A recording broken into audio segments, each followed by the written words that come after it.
اللہ تبارک و تعالی نے جب ابلیس سے یہ فرمایا کہ تو نے حضرت آدم علیہ السلام کو میرے حکم کے مطابق سجدہ نہیں کیا تو اب تو یہاں سے چلا جا، قیامت تک کے لیے تیرے اوپر لعنت ہے۔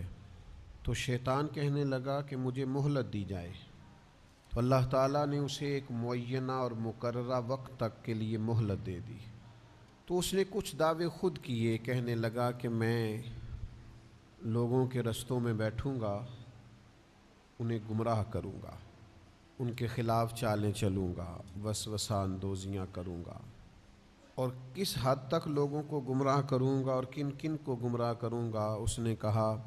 میں ان سب کو اجتماعی طور پر گمراہ کروں گا، ہر ایک پر اپنا جال پھینکوں گا، ہر ایک کو اس کے معاملے کے مطابق راہ حق سے ہٹانے کی کوشش کروں گا، الا عبادک منہم المخلصین، لیکن مالک جو تیرے مخلص بندے ہوں گے نا، وہ میرے شر سے بچے رہیں گے۔ دنیا میں ہر طرف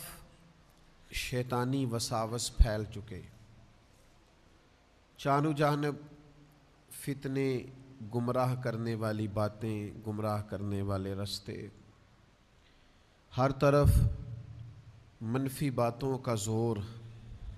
بری باتیں بھی لوگ اتنی مسجع مکفّہ اور خوبصورت کر کے کرتے ہیں کہ بہت بڑے جھوٹے بھی سچے محسوس ہوتے ہیں معاذ اللہ۔ بہت کم لوگ ہیں جو اس گمراہی سے بچتے ہیں۔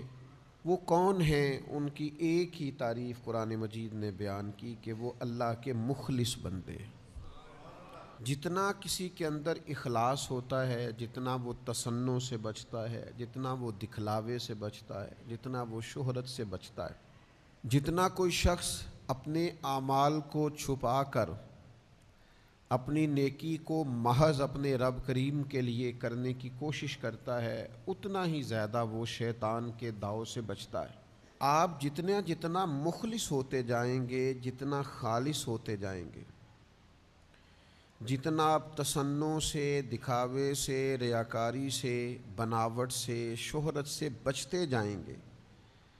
تو یہ مت سمجھیں کہ آپ ریاکاری سے بچ رہے ہیں، دکھاوے سے بچ رہے ہیں، شہرت سے بچ رہے ہیں، بلکہ سمجھیں کہ آپ شیطان سے بچ رہے ہیں۔ وہ مزین کر دے گا نگاہوں کے سامنے، وہ تعریف کو مزین کر دے گا، بار بار نفس کو تسکین ملے گی، بار بار آپ محسوس کریں گے کہ میری تعریف ہو رہی ہے اور ہونی چاہیے۔